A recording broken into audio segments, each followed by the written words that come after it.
Hello everyone, Chandra here. I hope you're all having a wonderful day. I figured I'd come to speak with you today about the emotions of jealousy and envy and how we can go about neutralizing those emotions.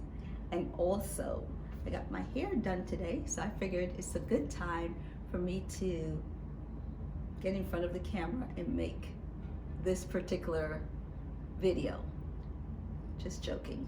But in any event, back to the topic at hand.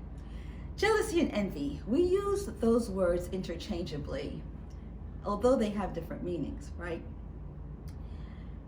Envy usually elicits a more negative emotion, but regardless, they are the same type of emotions whereby we want something that someone else has, or we have a feeling that someone else should not have something that they have. And if you think about it, what is it all about? What is that all about, really? That is really about the fact that we are admiring something in that person that we may have a jealous or envious emotion toward. And I'm sure all of us has experienced that type of emotion at some point or the other.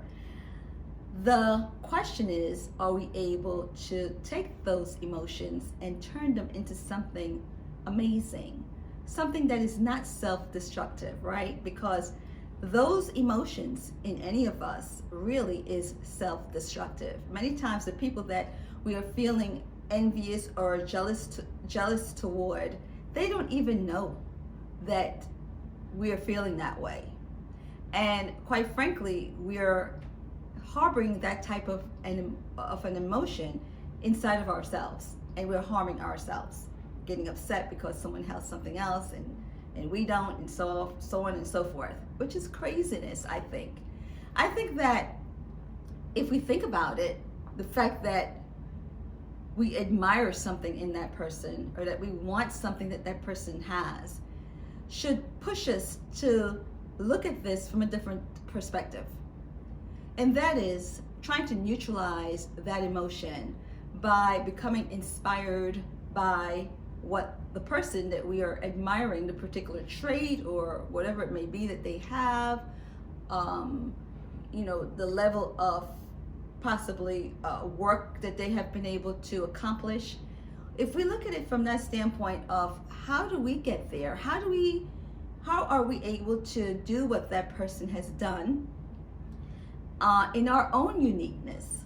Because after all, no two people are alike. So whatever it is that that person may have, if we want to achieve or acquire that particular trait, be it tangible or intangible thing that we are so-called being jealous or envious about, if we start looking at it from the standpoint of how do we get that?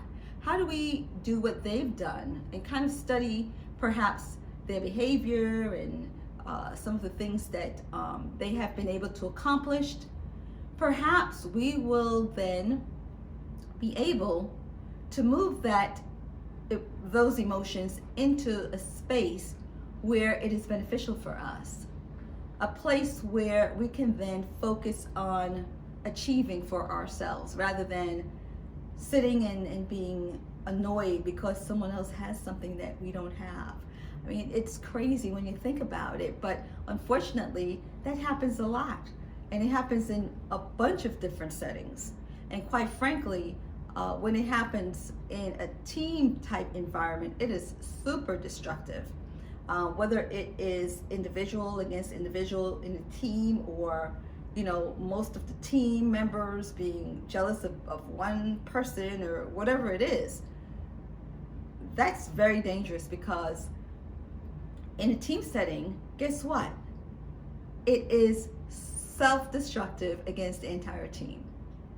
So if we move from that space to a space of admiration, although sometimes we don't want to admit that we admire the person that we are jealous or envious of, But if we move our thoughts to that place, we would have neutralized those emotions, because like the yin and the yang, that negative and positive, it just cannot operate at the same time in the same space.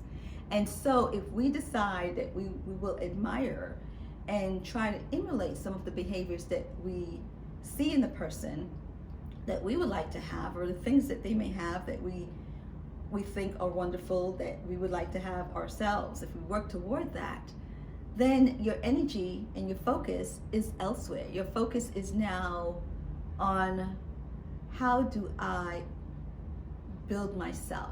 How do I advance myself?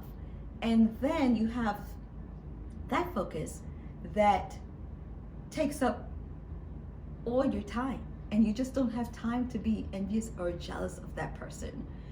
So that's really what I wanted to talk about today. I think that it's important because, again, it's a very, very self-destructive situation, and we can only look at it from a standpoint of, how do we help ourselves? How do we inspire ourselves?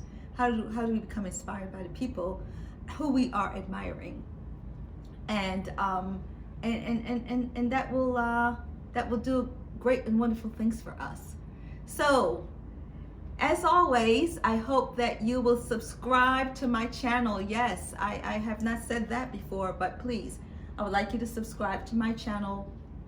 And as I continue to grow this inspirational space that I would like to create here. All right? Take very good care. Until next time, thank you.